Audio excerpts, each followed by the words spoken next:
Bulletin की शुरुआत करते हैं बड़ी खबर के साथ। दिल्ली में ऑक्सीजन की ब्लैक मार्केटिंग पर दिल्ली हाई कोर्ट का तबसरा। कोर्ट ने ऑक्सीजन सिलेंडर की ब्लैक मार्केटिंग पर ऐतराज जताया। चंद सौ रुपए का सिलेंडर लाखों में खरीद रहे हैं लोग। ऑक्सीजन के अमूर अपनी तहवील में लेने का केजरीवाल ने हुकूमत को दिया हुक्म।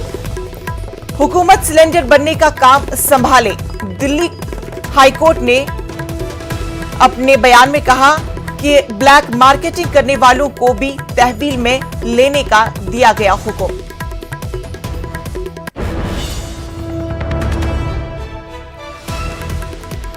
दिल्ली हाईकोर्ट से इस वक्त बड़ी खबर आ रही है।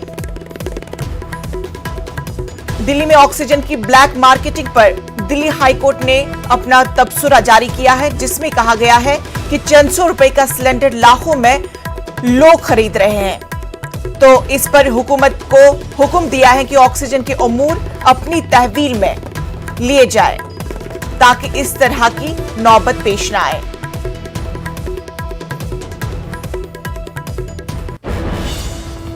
सुप्रीम कोर्ट ने आज कोरोना के